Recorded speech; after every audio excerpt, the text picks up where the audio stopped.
world's most famous vet, James Herriot, adored North Yorkshire. The landscape, the people, and the animals. So much so, he made it home. His practice in Thirsk lives on. Good morning, Sculdale Veterinary Centre. Run by his trainee, now senior partner, Peter Wright. My old boss, James Herriot, said, plenty of patience and plenty of lubricant. I've been a vet for 38 years now. Better. And I still love every second of it. Show Uncle Peter what you've got. So look, and I'd like to think that I've done my old mentor proud. In nearby Boroughbridge, Julian Norton also follows in Herriot's footsteps. There's no better place to be a vet than in Yorkshire. So welcome to the world. The history, the scenery, the variety of animals. Not a bad job, is it, being a vet? It makes it the most rewarding job in the world. A lyrical dog. 1, 2, 3, go. Assisted by their dedicated staff, Hello. they help animals of all shapes, sizes, You naughty thing. types, He's an absolute belter. and temperaments. Ow! He's bitten me. He's got a magnificent pair of testicles. But it's varied. Oh, brilliant. It's rarely easy, I'm shaking. but they continue the Herriot tradition, You've got some spectators, look. treating all creatures great Good boy. and small.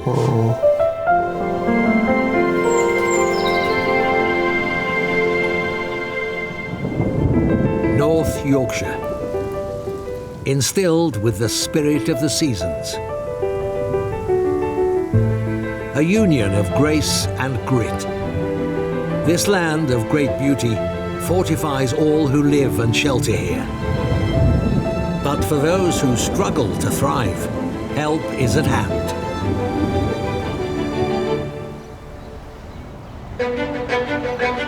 And after a heavy storm, Peter knows another might be brewing. Just had a call to say they've had an alpaca deliver a baby, a cria, and the cria isn't very well at the moment, and he's asked me if I'll go straight out and have a look at it. With babies, there's always a big concern, and it's always something that we would attend to pretty quickly, so let's hope it isn't anything too serious.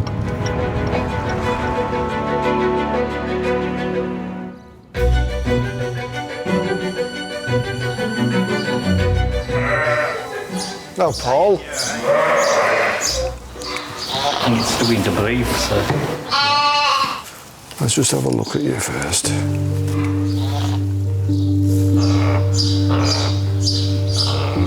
That breathing's quite laboured. It's been getting worse as well as time's gone on. Yeah. Can you just turn it on, Paul? Want to just check temperature? It feels quite chilled. Yeah, it's cold. Subnormal, but it feels cold, doesn't it? Yeah. Just let him go down, Paul. Do you know when he was due? Roughly around about now. About now? Yeah. The reason I ask that is if the lungs aren't developed properly, they can have breathing difficulty, which you can get when they're premature. And to me, this looks premature. Yeah, a bit early. Yeah. I wonder if there's any milk there, Paul. Let's have a look and see. Not as much as I would like. The mother has very little milk. I don't know why. I'm just wondering about taking it back, putting it on some fluids. There's a vet there all night, and they can feed him as well. Get some milk into him, and we stand a chance. I don't think his lungs have developed quite as well as they should have done. I'm going to give him antibiotic cover for his chest, and we'll see how he is in a few hours' time. Things are just a bit touch and go at the moment. Right, Mr. Maverick, let's see if we can get you sorted out.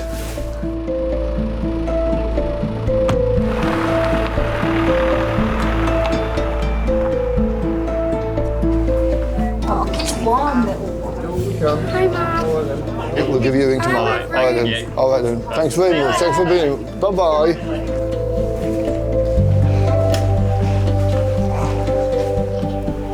Sound very good. Put a nice blanket for him to lay on. Right. That's better. This is Maverick. Hello, Maverick. Sit. I want to try and get some fluids in if I can. Good boy. So I want to try and get this into his neck. Right, that got in. There you go. What we've done now is put him on to some fluids to keep him hydrated. He's not in a robust way at the moment, so we're going to keep him warm, keep him hydrated, keep him fed, and hopefully he'll pull through. But there's a lot of ifs and buts in all this. We have a long way to go yet. That's very smart, Maverick. Very smart.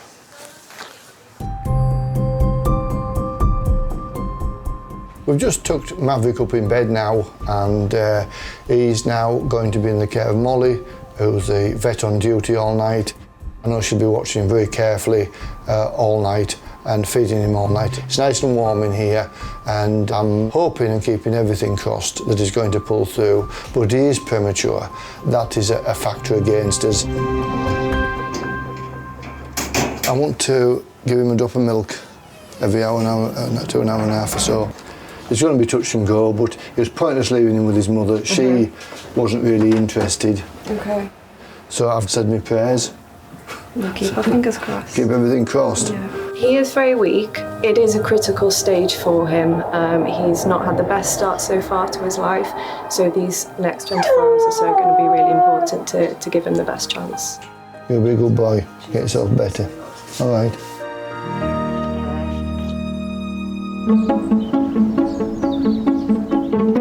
While some animals are happy to call a barnyard home, others prefer a more pampered lifestyle. Come on, Luna, playtime. And if you're a vet's pet, then you've really fallen on your furry feet. Well, this is Luna's fantastic rabbit play area. This is where she plays in the daytime. She's got this place to go in if it's cold. She can sit on there if she wants a better view. So it really is a life of luxury if you're a rabbit called Luna in our garden. But although Luna has enjoyed being Anne and Julian's premier rabbit, Boris! there's a bolshy newcomer on the block. This is Boris, who is a rabbit that came in as a stray to the other surgery that I work at. And we put out lots of adverts to see if we could find his owner. When this rabbit first arrived, he was slightly gormless looking, floppy ears, but yet with a belligerent tendency. So, for various reasons, the kids decided to call him Boris. And Boris has stuck, really, both in name and in presence. We've had him 2 or 3 weeks and we're all kind of quite attached to him. I think he's going to be a companion for little Luna. Well, we need to castrate him because otherwise he'll torment Luna terribly, but once he's castrated, they can hopefully go in together. Once he's castrated, within a few weeks he should become much more level-headed and things should calm down. But if not, then it'll be the quickest rabbit exit we've ever seen, I think. Brexit. Brexit. Deal is, you don't try to hump Luna. That's the deal, okay? And if that isn't the deal, then you're out, I'm afraid, Boris. Out with no deal. Luckily for Boris, he has 2 pairs of trained hands ready to do the all-important job for him. So when it came to neutering Luna over there and Emmy over there, that fell to me, so this time it's Anne's job, I reckon. Yeah, Boris is going into surgery on Thursday, so he'll need to have a few weeks after he's castrated to let all his hormones subside. And then hopefully they can live harmoniously without bother. It'll be a much calmer rabbit. We'll put them together and see what happens. Coming up, I think he'll be ready to feed, won't he? Yeah. Peter's premature patient fights for his life. He isn't totally out of the woods yet. We're still in the lap of the gods. And it's the big day for Boris. He looks for any opportunity to escape. Well, hopefully it'll be a nice soft Brexit for the testicles. Boris. Poor Boris.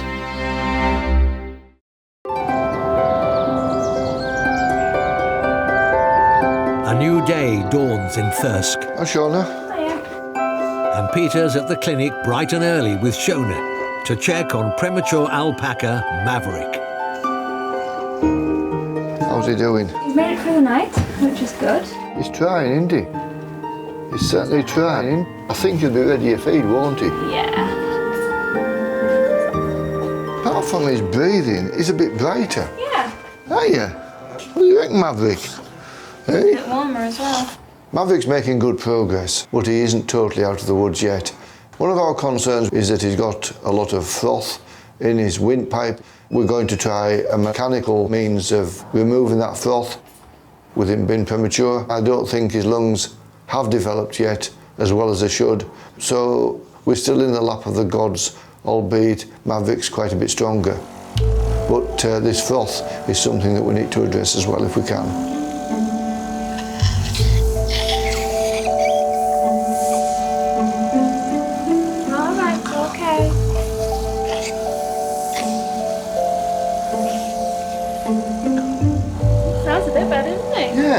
Yes, without doubt. What do you reckon, Maverick? What do you reckon? Is that better? He says, I do not like this at all. But he says, I think I can breathe a bit better, Dad. Yeah. Look at that.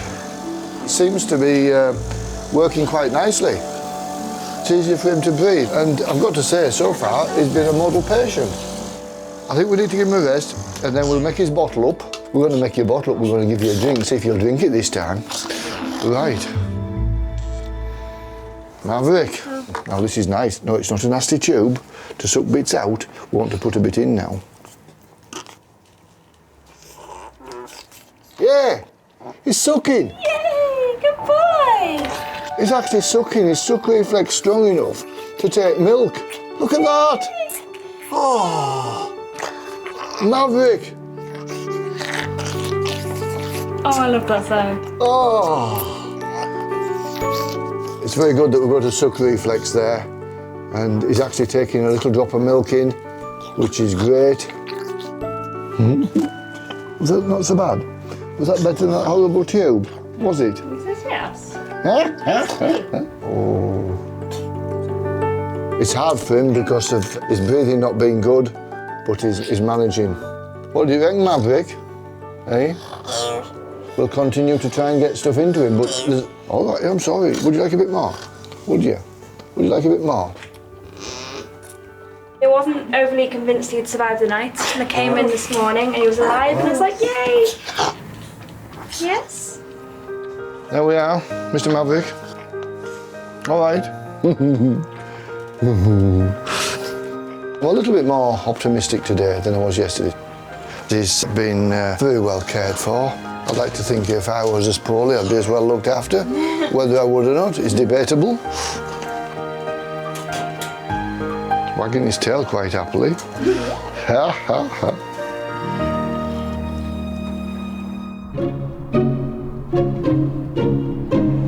In Boroughbridge, the big day has arrived for Boris. Still a bit jumpy though, isn't he? He looks for any opportunity to escape.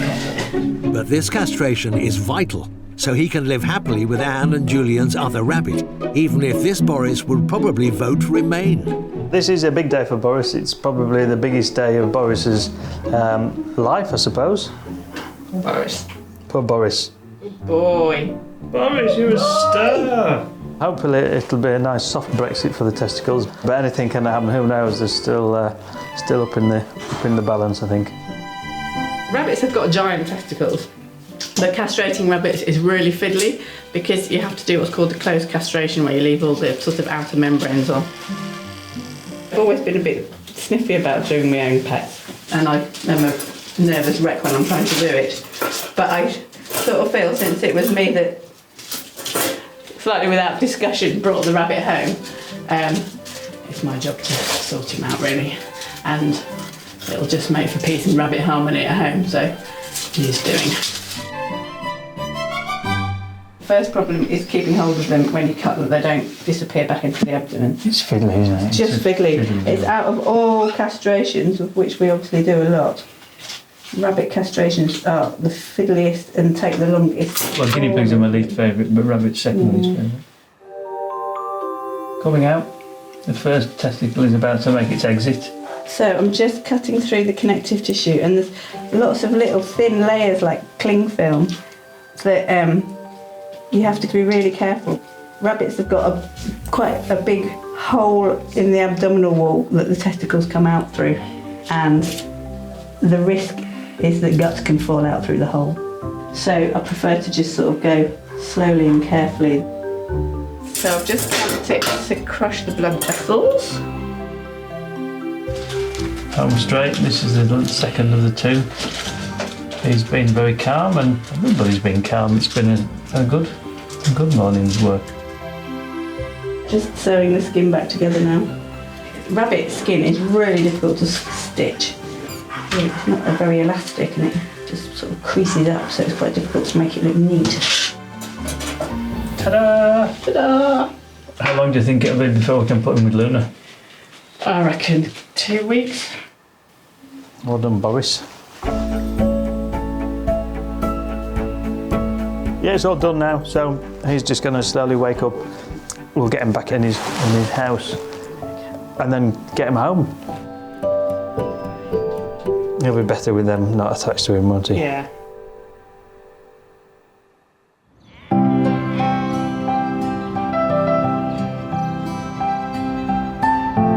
At the surgery in Thirsk, relieved owners pick up their beloved pets, taking them home after treatment. But life can be fragile, and happy endings aren't always guaranteed. It's a very sad morning at Skeldale because I've just come into work. I've been informed that Maverick didn't make it. Maverick was born prematurely and he was quite weak from the outset and the odds were stacked against us. But despite all that, he put up a very valiant effort. I've done my best, as the rest of the team have, and I'm just saddened that we're in this position this morning. And even though it was odds on that we're going to lose him, I still feel as if we've lost the battle. What comes next will not be easy. Peter must call with the sad news. It's Peter here from the surgery. I'm afraid we've lost Maverick during the night.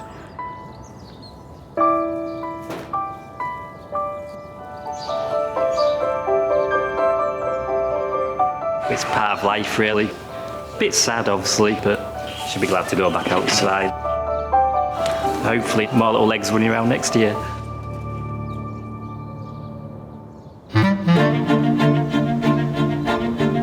Across the moors and dales, new life abounds. But all birth brings risk, especially in lambing season.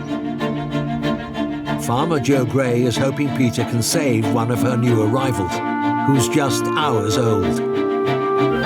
She was born this afternoon and her umbilical cord is just coming out of her tummy. And Jo is fearing the worst. If we don't get it fixed, then she'll likely die. So if we don't sort it out today, she won't be around tomorrow. Born this afternoon. I've tried to wrap it in cling film, but... Let's have a look. It's a good strong lamb. Yeah, for a twin as well. Yeah, that's it. Let's have a look, see what we've got there. What we're looking at is basically the tummy button, and this is how the lambs are fed while they're still inside the mothers. We've got one where it's been traumatised, and then you can get outpouring of intestines from there, and when that happens, they can die very suddenly due to shock, and ultimately, if they do survive the shock, they die of peritonitis. It's just quite big, isn't it? And yeah, it is, and it's because it's full of blood. What I'm trying to work out is whether that's a sac with intestine in, or whether it's just a hemorrhaged umbilical vessel. It does look quite gruesome.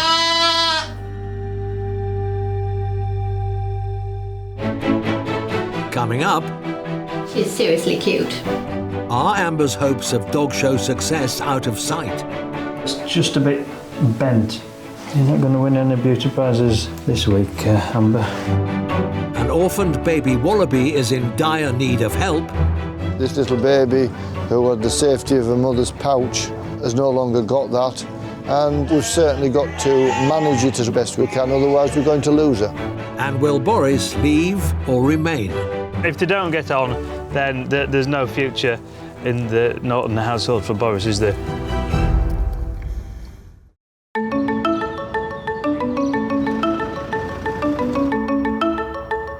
The day of reckoning has arrived for recently castrated rabbit Boris, who's hoping he can remain at home with the Nortons. Hi Luna, are you ready for this? Today Boris is going to meet with Luna. He's been castrated and we're anxious as to what might happen when he and our current rabbit Luna meet. I'm hoping that we put them in together and he doesn't dive on her too badly and that she is happy for him to be there because she's been on her own for a little while. We've had the pens close together so they can see each other, and Luna's definitely keen on being friends, isn't she? She goes up to sit next to him.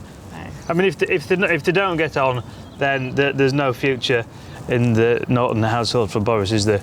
No, they have to go and find somewhere else to live. So it's D-Day for Boris. Right then, Boris, today's the day. Do we stay or do we go? Ready? I'm ready.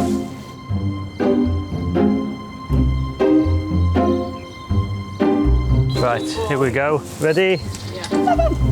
Gently. In. Oops. So Luna's chasing him now.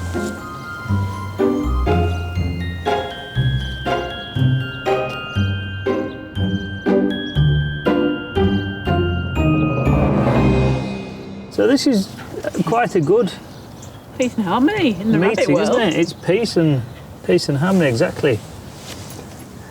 And no fighting, no sexual shenanigans. Go on, Boris, down the tube. Yay! Hey! I'm really glad that it's all gone well because he obviously had no home and Luna was on her own, and I think it's going to be best for both of them now that they've got each got a friend. So we've done it. Looks like we're staying.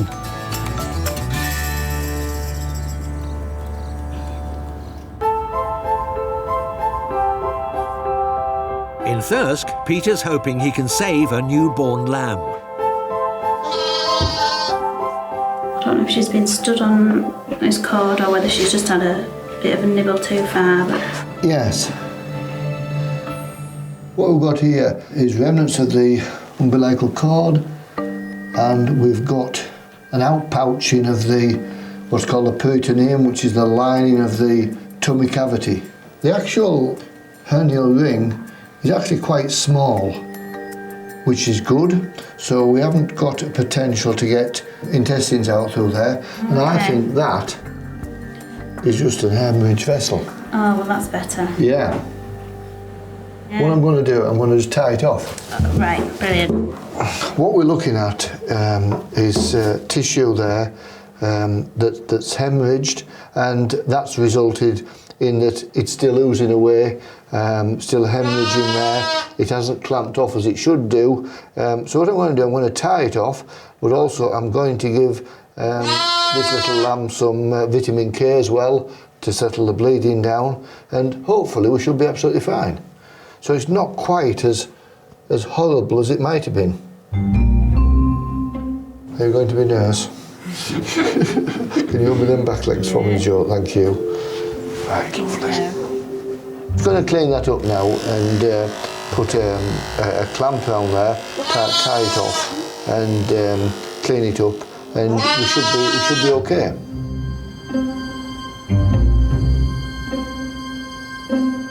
Vitamin K is a coagulant. It'll help with blood clotting. So obviously this lamb's been bleeding away for what, a couple of hours or so, Joe, would you say? Just oozing away? Yeah. Pop this in his bum. Her bum, I should say. Right, Missy. You are stroppy. That's it, you're done now, Oh, that's a bit better than I was expecting, to be honest. Was it? Yeah, I thought it was its tummy coming out, so. Maybe it's just because It was so thick, wasn't it? It was Yes, quite it is. It is very thick. Shot of antibiotic. That should do nicely. What I'll do, we'll just put a bit of termicin spray on that now, and that'll help shrivel it up a bit as well. Basically, all it needed was a simple ligature round, A, to stop the bleeding, and B, to cause this tissue just to drop off, because it's not of any use now since the lamb was born. I feel like that should hurt her, but she's not bothered at all. No, it doesn't. It's painless, really. It's stinging. Cracking little lamb. Oh, she's a cracking big lamb. Yeah. New manager, okay. Plenty of poos coming through, isn't there? Yeah, loads. Good sign. It is a good sign. She had a good feed. There you go. Yeah. I can understand when farmers see this sort of thing that they're very concerned that there's something really nasty happening with the navel. This lamb's been very lucky. It could have been an awful lot worse. We could have had intestines out through the umbilicus. In actual fact, we haven't. I just needed blood vessels tying off. This lamb will thrive and do very well, so I'm very happy now.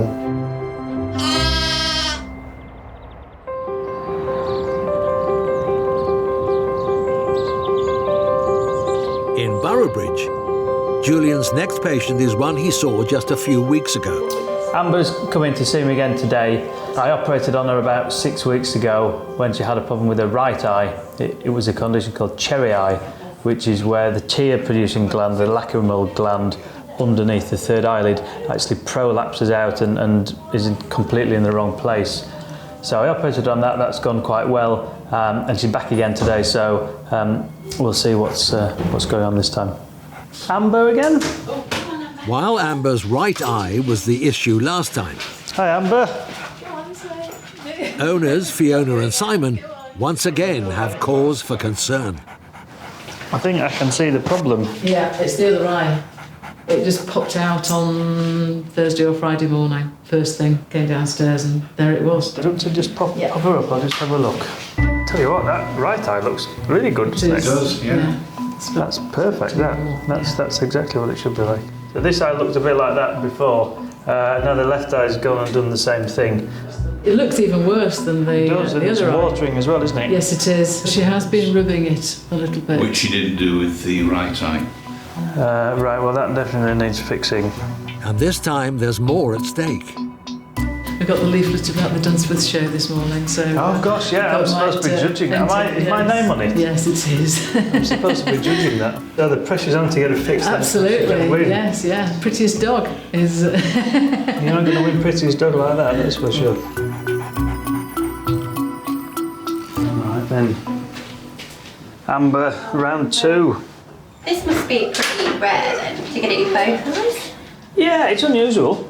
It's unusual to affect one eye, really, but to have affected the other eye is bad luck, really. She's got a very sad-looking face, hasn't she? She says, "Please don't look at me. I'm not looking at my best today." She's seriously cute. So it's pretty much exactly the same. Well, it's exactly the same procedure, but just on the other side of her face. The big pink blob that's there should be behind the third eyelid. I'll make an incision down there and an incision down there and stitch that bit to that bit so it turns it in like that. So it's like putting something in the pocket of some trousers and stitching the top of the pocket shut. I think it's bigger than the first one. The first one was a bit more like a sort of pea, and I would say this one looks more like a blueberry, maybe.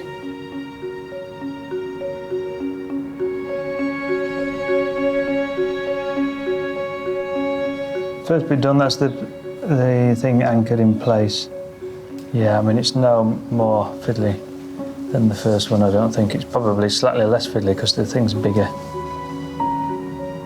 Well, it's definitely back in place, isn't it? It's sort of tightened up the lower third eyelid at the bottom, so it's just a bit sort of bent.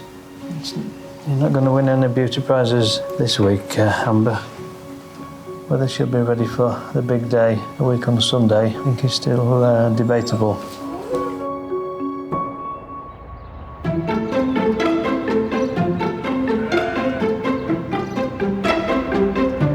just a few days after losing newborn alpaca Maverick, at the same farm, another baby urgently needs Peter's help. They've got an emergency in that they have a mother wallaby who's been found dead in the field this morning, and the baby's just standing there looking dazed and not knowing what to do. And this is on the back of just losing Maverick, the cria, the baby alpaca. And so I'm going back there with a heavy heart, and I just hope that we can do something for this baby.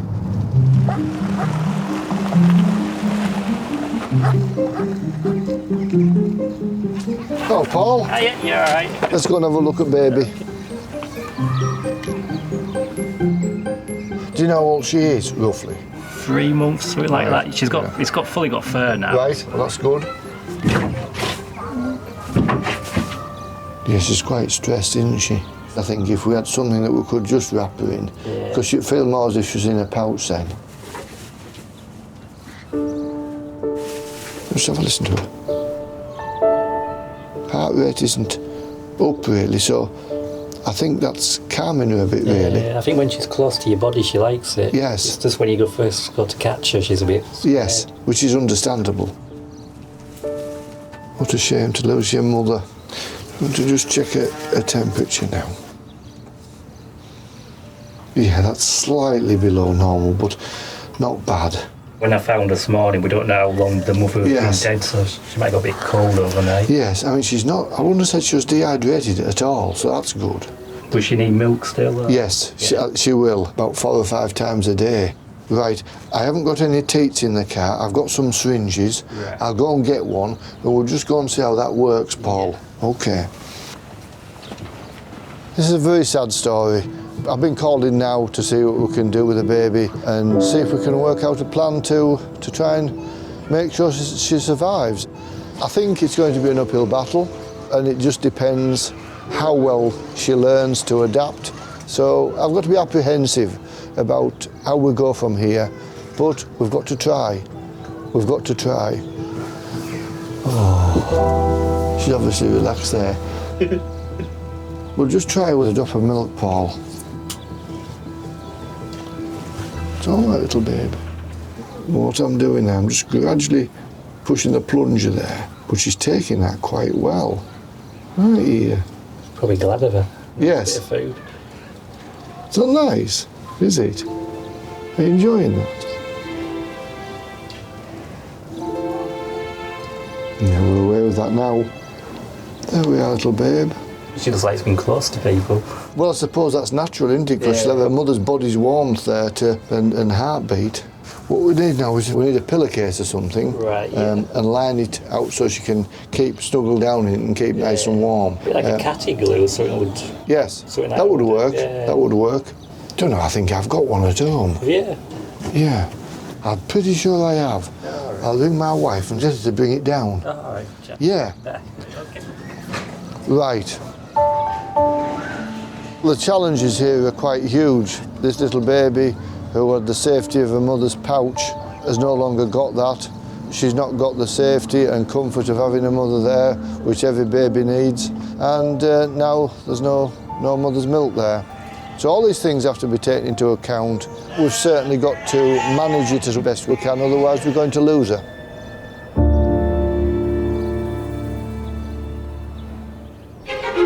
Still to come. Oh, this is the baby. Peter calls for help from home to save baby wallaby Jilly. She's very timid. Does she like it there, do you think? Yeah. Yeah, she does, doesn't she? And Amber has her eyes on the prize. What I don't want to happen is any accusations of favouritism coming in my direction. Let's see these eyes.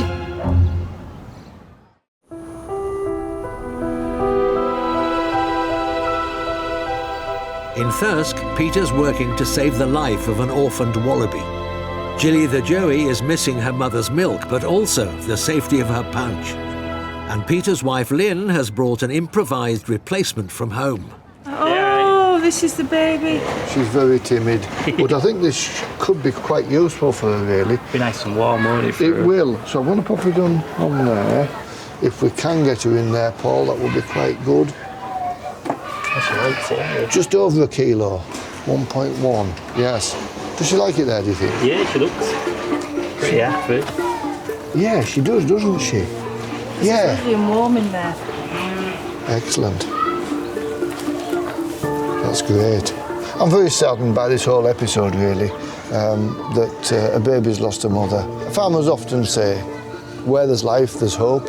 And I think we've got to do our best for Jilly. There's a lot of ifs and buts and hurdles to cross, but if she will adapt, then we stand a chance, and hopefully she'll grow up into a girl that her mother could be proud of. Right, let's keep everything crossed, Paul. Thank you. Thank you, Paul. We've got plenty of volunteers offering to be mum for her, take her home and look after her.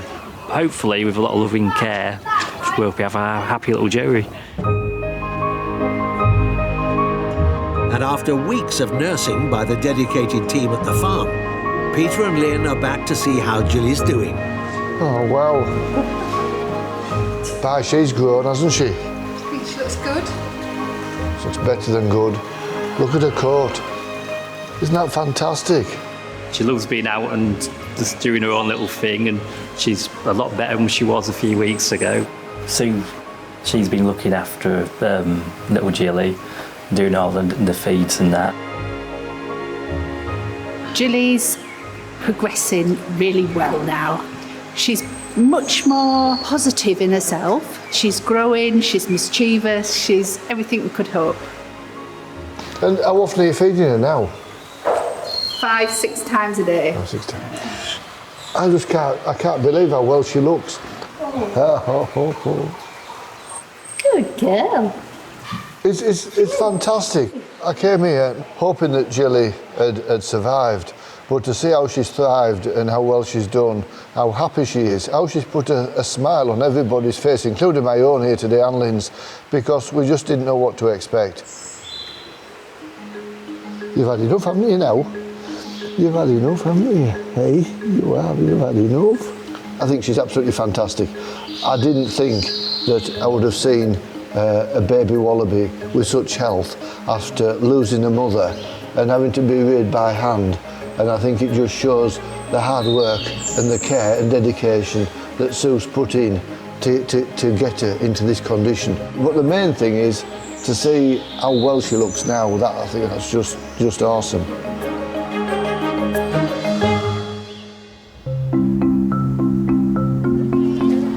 It's the day of the Dunsforth Country Fair. And not long after the second of her 2 eye operations, it's showtime for Golden Retriever puppy Amber. She's doing really, really well. Her eyes are looking fantastic. We're really pleased with how the operations have both gone. So she's back to her normal self. She's brilliant. We've entered her in the prettiest lady dog, I'm going to call it, which we're biased, but we think she is anyway. But the decision lies with Judge Julian. It was about a week or so since I've seen Amber, and hopefully the eyes will be mended, but whether she'll win the coveted red rosette remains to be seen. Oh gosh, there's some good competition, look. They're all fluffy little dogs. You can see Amber there lolloping in, looking on top form, best behaviour, deerhound. It's not going to be easy today. What I don't want to happen is any accusations of favouritism coming in my direction if I'm tempted to give the first prize to Amber. So we'll see. It's all taken in good spirits, I hope. Oh dear, nerves have got the better of him. Oh dear. But there's a bag to the rescue, which is good.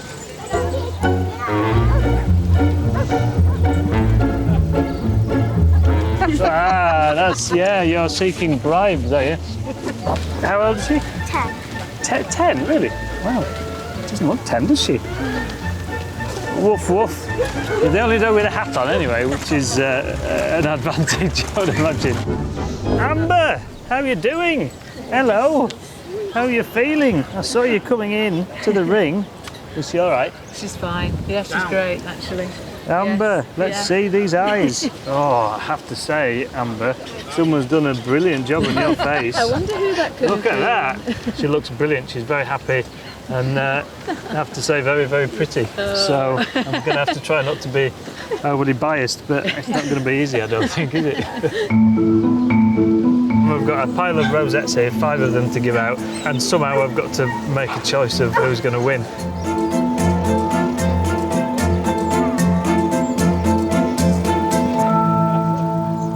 Right, this is without a jot of favouritism, I can promise. She is beautiful and she looks very happy, so well done, Amber, that's great. Oh, this is fantastic, isn't it? Such a clever girl.